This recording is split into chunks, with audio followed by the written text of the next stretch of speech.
Hello, hi, welcome all the competitive warriors and would-be teachers. This is your Kiran Kodumuru. Welcome back to our intermediate classes. So ఇంకా ఎవరికైనా intermediate classes రానట్లయితే just నా notice తీసుకొని రండి, అసలు problem ఎక్కడ exist అయిందో చూద్దాము. So డెఫినెట్గా ప్రాబ్లం అయితే సాల్వ్ చేద్దాం. అలా ఒక ఇద్దరు మాత్రం నా దృష్టికి తీసుకొని వచ్చారు, వాళ్ళకి ప్రాబ్లం సాల్వ్ అయిపోయింది.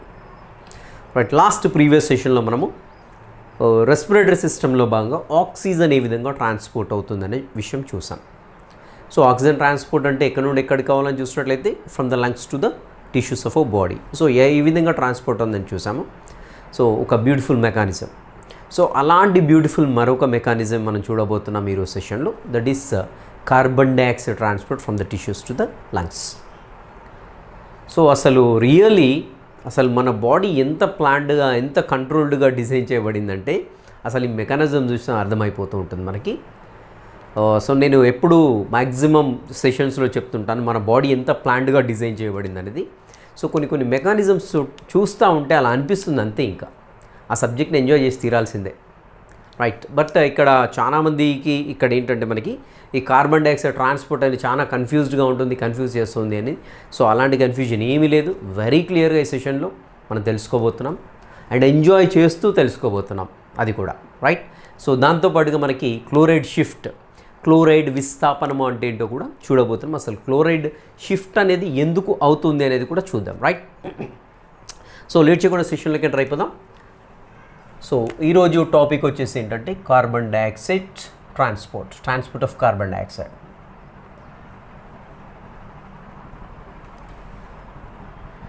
సో కార్బన్ డైఆక్సైడ్ రవాణా. సో మరి ఎక్కడి నుండి ఎక్కడికి కార్బన్ డైఆక్సైడ్ రవాణా కావాలండి మనందరికీ తెలిసింది.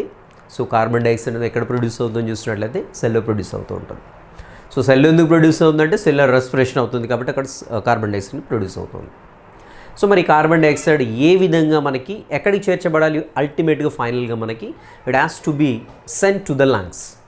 From there it will be expelled out. That is the second issue. ఎలా మరి కార్బన్ డైఆక్సైడ్ అనేది మనకి ట్రాన్స్పోర్ట్ అవుతూ ఉందో చూద్దాం ఒకసారి. సో జనరల్గా కార్బన్ డైఆక్సైడ్ అనేది మనకి టూ ఫామ్స్లో, నాట్ ద టూ ఫామ్స్, 3 ఫామ్స్లో మనకి ట్రాన్స్పోర్ట్ అవుతూ ఉంటుంది ఎక్కడ నుండి, టిష్యూస్ నుండి లంగ్స్కి. సో మరి ఏ ఫామ్స్ అని చూసినట్లయితే one is the carbonic acid ఫామ్లో ట్రాన్స్పోర్ట్ అవుతూ ఉంటుంది.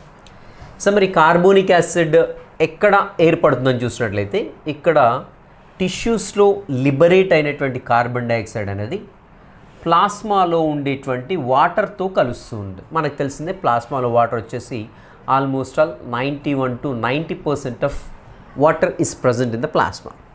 సో ఈ కార్బన్ డైఆక్సైడ్ ఏంటంటే ఈ వాటర్ తోటి కలిసిస్తుంది, ప్లాస్మాలో ఉండేటువంటి వాటర్ తోటి కలిసి మనకి కార్బోనిక్ యాసిడ్ ఫామ్ అవుతుంది. గుర్తుపెట్టుకోండి. సో ఆల్రెడీ ఇక్కడ రాశాను, కార్బన్ డైఆక్సైడ్ ప్లాస్మా ఉన్న వాటర్తో కలిసి కార్బోనిక్ యాసిడ్ ఫామ్ అవుతుంటుంది. సో మరి ఎంత పర్సంటేజ్ ఈ కార్బోనిక్ యాసిడ్ రూపంలో ట్రాన్స్పోర్ట్ చేయబడుతుందని చూసినట్లయితే 7%. ఈ వాల్యూ కంపల్సరీ గుర్తుపెట్టుకోవాల్సిందే. So carbon dioxide carbonic acid ఫామ్లో ఎంత పర్సెంటేజ్ ట్రాన్స్పోర్ట్ చేయబడుతుందంటే 7%. Mind it. నెక్స్ట్ వచ్చేసి కార్బమైనో కాంపౌండ్స్. ఏంటి కార్బమైనో కాంపౌండ్స్ అని చూసినట్లయితే మనకి ఆర్బీసీలో హీమోగ్లోబిన్ అనేది ఉంటుంది. హీమోగ్లోబిన్లో మనకి ప్రోటీన్స్ ఉంటాయి. Proteins nothing but amino acids ఉంటాయి. రైట్, సో ఈ అమైనో ఆసిడ్స్ తోటి కార్బన్ డైఆక్సైడ్ అనేది బంధించబడుతూ ఉంటుంది. So the carbon dioxide bonded by the amino acids which are present in the hemoglobin. Right, ఈ హీమోగ్లోబిన్లో ఉన్నటువంటి యొక్క అమైనో ఆసిడ్తో బంధించబడి ఇలా మనకి ట్రాన్స్పోర్ట్ అవుతుంది. ఇది ఎంత శాతం ట్రాన్స్పోర్ట్ అవుతుందని చూసినట్లయితే 20 to 25% అనేది ట్రాన్స్పోర్ట్ అవుతుంది. ఈ వాల్యూస్ కంపల్సరీ గుర్తుపెట్టుకోవాలి. కార్బోనిక్ యాసిడ్ ఫామ్లో వచ్చేసి 7% ట్రావెల్ అవుతుంది, ట్రాన్స్పోర్ట్ చేయబడుతుంది. అండ్ కార్బమైనో కాంపౌండ్స్ ఫామ్లో వచ్చేసి 20 to 25% అనేది ట్రాన్స్పోర్ట్ చేయబడుతుంది. అండ్ నెక్స్ట్ చూసినట్లయితే rest of the 70% of carbon dioxide is transported in the form of bicarbonates. గుర్తుపెట్టుకోండి, బైకార్బోనేట్స్ అంటే HCO3-. సో వీటిని ఏమంటామంటే బైకార్బోనేట్స్ అయాన్స్ అంటాం అనమాట. ఈ ఫామ్లో వచ్చేసి మనకి కార్బన్ డైఆక్సైడ్ అనేది బైకార్బోనేట్స్ ఫామ్లో వచ్చేసి 70% అనేది ట్రాన్స్పోర్ట్ అవుతుంది. So especially by RBC. గుర్తుపెట్టుకోండి, ఆర్బీసీ అంటే రెడ్ బ్లడ్ కార్పస్కల్స్. సో ఎర్ర రక్త కణాల్లో ఈ కార్బన్ డైఆక్సైడ్ అనేది ఎక్కువ శాతం ట్రాన్స్పోర్ట్ చేయబడుతూ ఉంటుంది. రైట్, ఇక్కడ చూద్దాం. సో ఇప్పుడు ఇంకా ఇక్కడ మెకానిజం ఏమవుతుందో చూద్దాం. ఇక్కడ ఆల్రెడీ చూసాము, ఇది కూడా చూసాము. అండ్ ఇక్కడ ఈ మెకానిజం ఏంటనే చూద్దాం. సో ఈ మెకానిజమే చాలా బ్యూటిఫుల్గా ఉంటుంది. రైట్, సో ఇంకొక పాయింట్ గుర్తుపెట్టుకోండి, ఇక్కడ very important point. 100 ml of blood carries 4 ml of carbon dioxide. గుర్తుపెట్టుకోవాలి, వెరీ వెరీ ఇంపార్టెంట్. 100 ml బ్లడ్లో వచ్చేసి 4 ml కార్బన్ డైఆక్సైడ్ అనేది ఉంటుంది. అదేవిధంగా మనకి 100 ml ఆఫ్ బ్లడ్లో 5 ml ఆక్సిజన్ ఉంటుంది. గుర్తుపెట్టుకోవాలి, కంపల్సరీ వాల్యూస్ కంపల్సరీ గుర్తుపెట్టుకోవాల్సిందే. సో ఇక్కడ చూద్దాం ఫస్ట్ మెకానిజం ఏమవుతుందో చూద్దాం. సో మనకు తెలిసిందే, assume that these are the tissues. So ఇది ఒక టిష్యూ అనుకుందాం. ఈ టిష్యూలో మనకి కార్బన్ డైఆక్సైడ్ అనేది జనరేట్ అవుతుంది. సో ఈ కార్బన్ డైఆక్సైడ్ ఎక్కడికి వెళ్తుందని చూసినట్లయితే, so assume that these are the blood capillaries. So blood capillaries యొక్క వాల్స్ని మనం ఏమంటామో తెలిసిందే, ఎండోథీలియం అంటాం. రైట్, సో ఈ బ్లడ్లో వచ్చేసి మనకి ఆర్బీసీ ఉన్నాయి. Right, assume that this is the RBC. Okay, and rest of the part అంతా కూడా మనకి ప్లాస్మా మనకి తెలిసిందే. ఇక్కడ నుండి ఇప్పుడు ఏమవుతుందని చూసినట్టయితే కార్బన్ డైఆక్సైడ్ అనేది లిబరేట్ అయింది.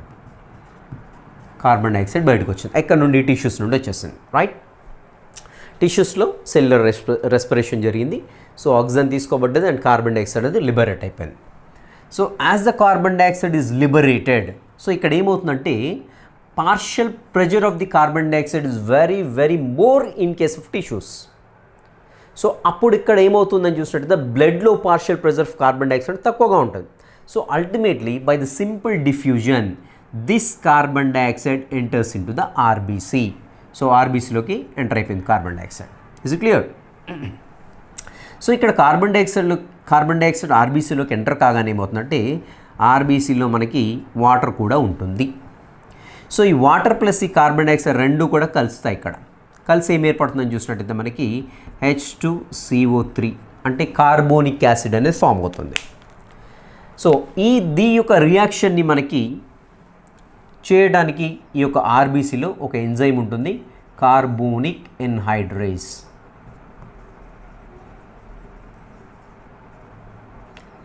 సో ఇది గుర్తుపెట్టుకోండి, కార్బోనిక్ ఎన్హైడ్రేస్ అనేటువంటి enzyme. This is the fastest enzyme in the world. Fastest enzyme ఏంటి? కార్బోనిక్ ఎన్హైడ్రేస్ అని. సో మరి కార్బోనిక్ ఎన్హైడ్రేస్ ఏంటంటే ఇది రెండు రకాల చర్యల్ని చేస్తూ ఉంటుంది. సో ఇది ఏం చేస్తుంది, రెండింటిని కలుపుతుంది, రెండింటిని స్ప్లిట్ కూడా చేస్తుంది. ఫర్ ఎగ్జాంపుల్ కార్బోనిక్ ఎన్హైడ్రేస్ ఉంది, ఇక్కడ కార్బన్ డైఆక్సైడ్ వాటర్ని కలిపేసేయండి మనకి కార్బోనిక్ యాసిడ్ ఫామ్ చేస్తుంది.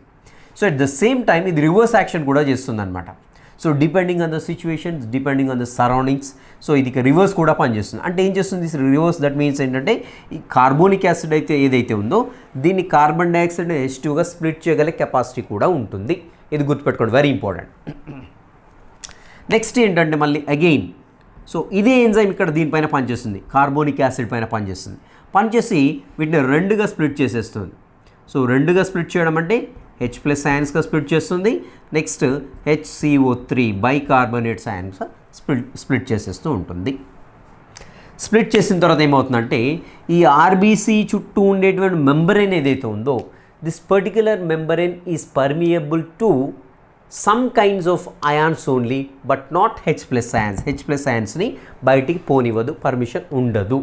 సో కాబట్టి H+ అయాన్స్ అన్నీ కూడా ఎక్కడ ఉంటాయి? ఆర్బీసీ లోపలనే ఉంటాయి. ఇప్పుడు HCO3- that is bicarbonates ions ఏవైతే ఉన్నాయో ఇవి బయటికి వెళ్ళాలి. రైట్, సో ఇలా బయటికి వెళ్ళాలంటే కంపల్సరీ లోపల ఇక్కడ మైనస్ అనేది నెగిటివిటీ అనేది బయటకు వచ్చినప్పుడు ఇక్కడ పాజిటివిటీ పెరిగిపోయింది అనుకోండి బాగా, H+ అయాన్స్ ఒక్కటే పెరిగిపోయాయి అనుకోండి బాగా, ఏమవుతుంది అక్కడ హోమియోస్టాసిస్ అనేది డిస్టర్బ్ అవుతూ ఉంటుంది. సో పొటెన్షియాలిటీ డిస్టర్బ్ అవుతుంది. ఏంటి, మనకి న్యూట్రల్గా ఉండాలి లోపల. సో పాజిటివిటీ పెరిగిపోయింది అనుకోండి, అక్కడ సరౌండింగ్స్ మొత్తం డిస్టర్బ్ అవుతాయి. చూడండి, సో దాన్ని బ్యాలెన్స్ చేయడానికి సో ఎంత మంచి మెకానిజం జరుగుతుంది చూడండి మన ఇక్కడ. సో ఇది ఆర్బీసీ కదా. సో ఇక్కడ మనకి యాంటీపోర్టర్ అనేది ఒకటి ఉంటుంది ప్రోటీన్, సో దీని మెంబ్రెయిన్లో. సో కంపెన్సేట్ చేయడానికి నెగిటివిటీ బయటికి వెళ్ళిపోయింది. ఎక్కడికి వెళ్ళిపోయింది? ఇప్పుడు ప్లాస్మాలకి వెళ్ళిపోయింది, HCO3- బయటికి వెళ్ళిపోయింది. సో ఇక్కడ యాంటీపోర్టర్ అనే ప్రోటీన్ ఏం చేస్తుందంటే ఒక రకమైన అయాన్స్ని బయటికి పంపించదు. Say for example minus ions ఉన్నాయి, వీటిని బయటికి పంపించింది అనుకోండి. ఎట్ ద సేమ్ టైం వాటిని కంపన్సేట్ చేయడం, దాన్ని బ్యాలెన్స్ చేయడానికి ఇంకొక మైనస్ అయాన్స్ని లోపలికి రాణిస్తుంది. సో ఒక దాన్ని బయటికి పంపించేస్తుంది, ఒక దాన్ని లోపలికి పంపించేస్తుంది. దీన్ని ఏమంటారంటే యాంటీపోర్టర్ ప్రోటీన్ అంటాం, గుర్తుపెట్టుకోండి ప్రోటీన్స్లో.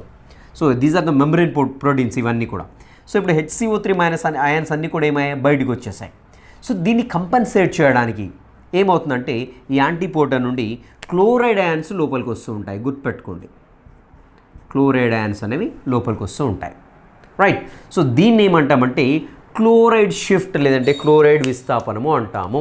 గుర్తుపెట్టుకోండి, వెరీ ఈజీ. క్లోరైడ్ షిఫ్టింగ్ అంటే వెరీ సింపుల్.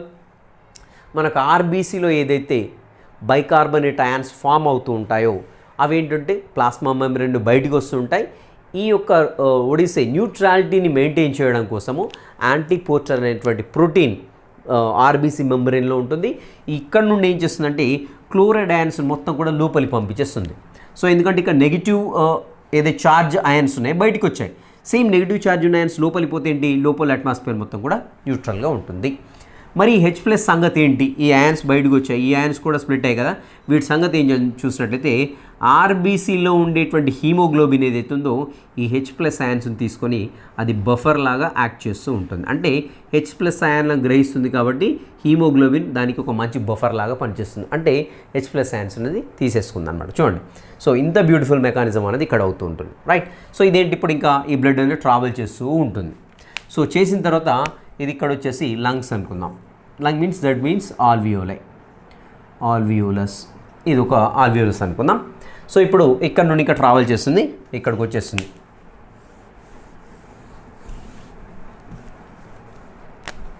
నెక్స్ట్ స్టెప్ ఏమవుతుందో చూద్దామా.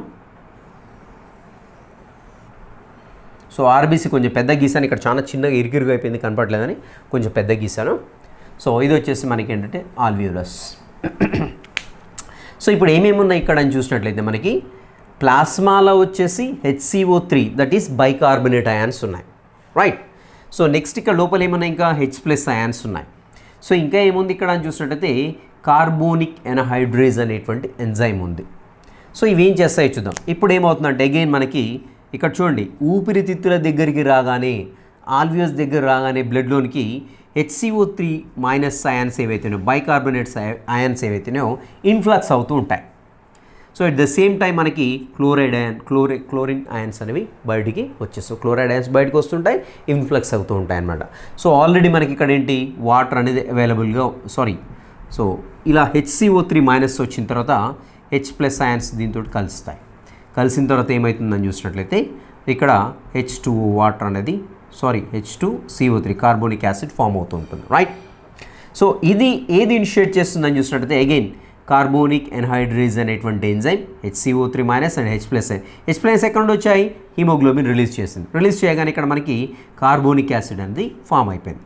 సో అగైన్ ఇంకొక రియాక్షన్ అవుతుంది. ఇక్కడ ఏమవుతుందని చూసినట్లయితే అగైన్ స్ప్లిట్ అయిపోతుంది. ఏంటి, H2O ప్లస్ కార్బన్ డైఆక్సైడ్గా స్ప్లిట్ అయిపోతుంది. చూడండి, ఇక్కడ కార్బోనిక్ ఎన్హైడ్రేజ్ ఏం చేస్తుంది, ఇక్కడ కలిపేసింది, కార్బోనిక్ యాసిడ్ ఫామ్ చేసింది, అగైన్ మళ్ళీ దీన్ని స్ప్లిట్ చేస్తుంది. సో ఎంత ఫాస్ట్గా జరుగుతుందంటే మీకు అర్థం. అందుకని ఇది ఫాస్టెస్ట్ ఎంజైమ్ అంటాం. ఎందుకు ఫాస్టెస్ట్ ఎంజైమ్, ఎందుకు ఫాస్ట్గా పనిచేయాలని చూసినట్లయితే సో ఈ బ్లడ్ సర్క్యులేషన్ చాలా ఫాస్ట్గా మూవ్ అవుతూ ఉంటుంది. రైట్. సో లంగ్స్కి ఎంతసేపు వస్తుంది, ఎంతసేపు అవుతుంది, అక్కడ ఏమన్నా అక్కడ స్టేషన్ అది కాదు కదా. సో మామూలుగా జనరల్గా ట్రావెల్ చేస్తుంది. ఇలా ట్రావెల్ చేసే తక్కువ టైంలోనే దీన్ని ఫాస్ట్గా కార్బన్ డైఆక్సైడ్గా స్ప్లిట్ చేయాల్సి ఉంటుంది. సో అందుకని ఇదేంటి, ఫాస్టెస్ట్ ఎంజైమ్ ఉంది ఇక్కడ మనకి ఆర్బీసీలో. ఇంత ఫాస్ట్గా పనిచేసే ఎంజైమ్ ఉంది కాబట్టి ఇంత తక్కువ టైంలోనే, అంటే లంగ్స్లోనికి బ్లడ్ రాగానే వెంటనే దీన్ని స్ప్లిట్ చేసి కార్బన్ డైఆక్సైడ్ తయారు చేసి ఆల్వియోస్లోకి పంపించేస్తూ ఉంటుంది. సో పంపించడం అంటే దట్ మీన్స్ ఏంటంటే మనకి ఆల్వియోస్లో వచ్చేసి కార్బన్ డైఆక్సైడ్ యొక్క పార్షియల్ ప్రెషర్ తక్కువగా ఉంటుంది. ఇక్కడ ఆర్బీసీలో వచ్చేసి కార్బన్ డైఆక్సైడ్ యొక్క పార్షియల్ ప్రెషర్ ఎక్కువగా ఉంటుంది. ఎందుకు ఇది ఇలా ఫాస్ట్గా పనిచేసినప్పుడు ఏమవుతుంది, కార్బన్ డైఆక్సైడ్ అనేది రిలీజ్ అవుతూ ఉంటుంది. సో ఇక్కడ ఆటోమేటిక్గా by diffusion process carbon dioxide అనేది ఆల్వియోలస్లోకి ఎంటర్ అవుతూ ఉంటుంది. సో ఇంత బ్యూటిఫుల్ మెకానిజం అనేది జరుగుతుంటుంది మన బాడీలో. Very simple mechanism. ఇక్కడ మనకి కార్బోనిక్ ఎన్హైడ్రేజ్ అనేది ఎంత ఫాస్ట్గా పనిచేస్తుంది చూడండి. సో అంత ఫాస్ట్గా పనిచేస్తుంది కాబట్టి అంత తక్కువ టైంలో, ఎంత తక్కువ టైం అంటే మనకి ఆ యొక్క లంగ్స్లోకి ఇలా వెళ్ళి బ్లడ్ అనేది వెంటనే ఇలా జస్ట్ ఫ్లో అయిపోతూ ఉంటుంది. అంత తక్కువ టైంలోనే ఇది మన కార్బన్ డైఆక్సైడ్ జనరేట్ చేస్తుంది. సో కార్బోనిక్ యాసిడ్ని ఫామ్ చేస్తుంది, కార్బన్ డైఆక్సైడ్ జనరేట్ చేస్తుంది. కార్బన్ డైఆక్సైడ్ మనకి partial pressure according to the concentration gradient మన కార్బన్ డైఆక్సైడ్ మాలిక్యూల్స్ అన్నీ కూడా మనకి ఆల్వియోస్లోకి from there it goes out. So ఇంత మెకానిజం అనేది మన బాడీలో జరుగుతూ ఉంటుంది, రైట్? గుర్తుపెట్టుకోండి. సో ఇక్కడ ఇంకొకటి ఏంటంటే మనకి ఇది క్లోరైడ్ షిఫ్ట్ అనేది గుర్తుపెట్టుకోండి. ఒకటి క్లోరైడ్ విస్థాపనము అంటాం.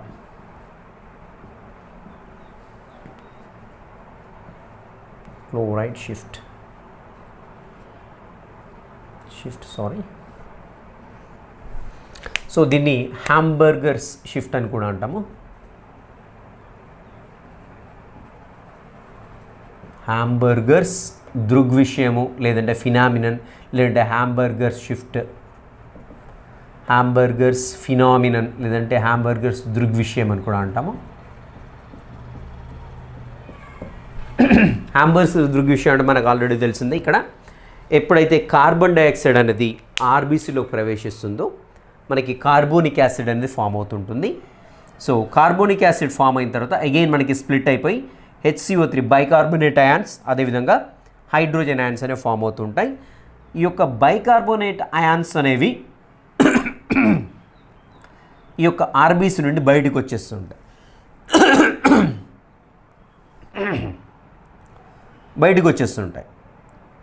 ఇలా బయటికి వచ్చినప్పుడు దీన్ని కంపన్సేట్ చేయడానికి యాంటీపోర్టర్ ప్రోటీన్ ద్వారా ఏమవుతుందంటే మనకి ఈ యొక్క క్లోరైడ్ అయాన్స్ అనేవి ఆర్బీసీలోనికి ప్రవేశిస్తుంటాయి. సో ఇలా మనకు బైకార్బోనేటర్స్ బయటికి రావడము, క్లోరైడ్ అయాన్స్ లోపలికి పోవడాన్ని క్లోరైడ్ విస్థాపనంగా చెప్పుకుంటాము.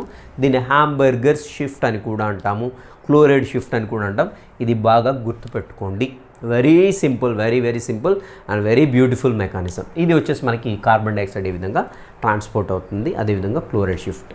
మనం నెక్స్ట్ సెషన్లో వచ్చేసి అసలు ఈ శ్వాసక్రియ ఎలా రెగ్యులేట్ అవుతుంది అనే విషయాన్ని చూద్దాము. Till the next session, have a great day.